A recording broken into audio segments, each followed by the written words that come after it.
আসসালামু আলাইকুম প্রিয় শিক্ষার্থীরা। তো এই ভিডিওর মাধ্যমে তোমাদের জানাবো যে তোমরা যারা 24 সালে এসএসসি পরীক্ষা দিয়েছো, তোমাদের হাতে আর মাত্র কয়েক ঘন্টা সময় রয়েছে। এই কয়েক ঘন্টা পরে তোমাদের এসএসসি 24 পরীক্ষার রেজাল্টটা প্রকাশিত করা হবে। তো তোমাদের মধ্যে অনেক শিক্ষার্থী কমেন্ট করতেছে যে আমার ভয় লাগতেছে, আমি কি করব বা আমার রেজাল্টটা কি হবে। তো তোমাদের উদ্দেশ্য করে বলি, তোমাদের মধ্যে যে সকল শিক্ষার্থীদের ভয় লাগতেছে বা পরীক্ষার রেজাল্ট কী হবে, এটা নিয়ে এখন বর্তমানে টেনশন করার কোনো কারণ নেই। কারণ তোমাদের যে রেজাল্টটা তৈরি হওয়ার, সেটা কিন্তু অটোমেটিক তৈরি হয়ে গিয়েছে।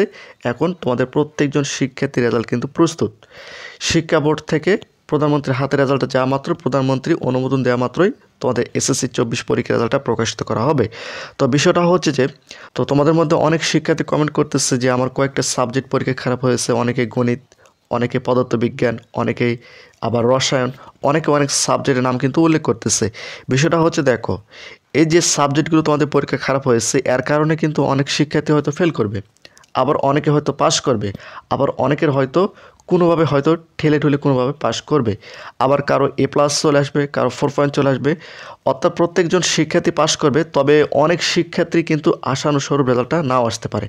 এখন কোনো শিক্ষার্থী A+ পাওয়ার আশা ছিল, কিন্তু তার 4.50 চলে আসে। সেক্ষেত্রে এমন মনে হয় যে এমন একটা সাবজেক্ট, যে সাবজেক্টের নম্বরটা সবচেয়ে কম আসছে, কিন্তু ওই সাবজেক্টের নম্বরটা কম আসার কোনো কথা ছিল না, কিন্তু তুমি পরীক্ষা ভালো দিয়েছো। সেক্ষেত্রে বোর্ড থেকে সুযোগ দিয়ে রেখেছে, চাইলে তোমরা বোর্ডে আবেদন করতে পারো।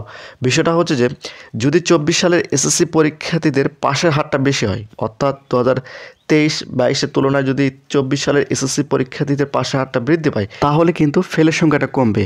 আর যদি ফেলের হারটা বাড়ে, তাহলে কিন্তু পাশের সংখ্যা কমবে। পাশের হার কম হলে কিন্তু ফেলের সংখ্যা বাড়বে।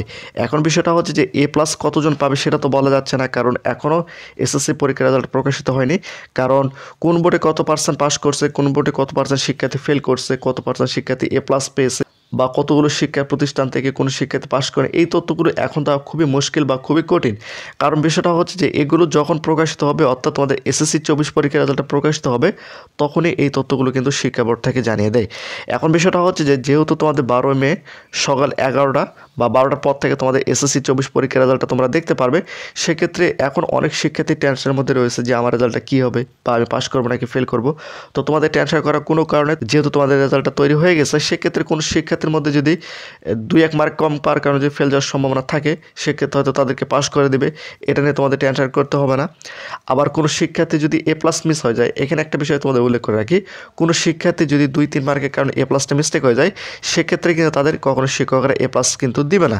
তাদের যেটা আসবে সেটাই কিন্তু শিক্ষকরা দিবে। এখন বিষয়টা হচ্ছে যে, মনে করো তুমি ইংলিশ সাবজেক্টে 160 পেলে কিন্তু A+ চলে আসে, সেক্ষেত্রে তুমি 158 বা 159 পেয়েছো, তোমাকে কিন্তু শিক্ষকরা সেটাই দিবে। তোমাকে সেখানে কিন্তু শিক্ষক কখনোই A+ করে দিবে না। এটা হচ্ছে বিষয়।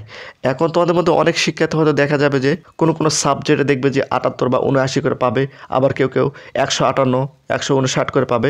তো এই জন্য কিন্তু অনেক শিক্ষার্থীর A+টা মিস্টেক হয়ে যায়। তো কোনো শিক্ষার্থী যদি 4.95 বা 4.90 উপরে রেজাল্ট চলে যায়, সে যদি বোর্ড চেঞ্জ করে, তাহলে কিন্তু তার 100% মূল রেজাল্টটা GPA 5 কিন্তু চলে আসে।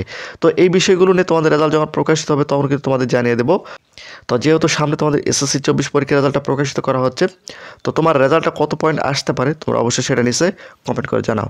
তো প্রতিনিয়ত শিক্ষামূলক খুঁটিনাটি আপডেট ভিডিও পেতে অবশ্যই চ্যানেলটিকে সাবস্ক্রাইব করে রাখো।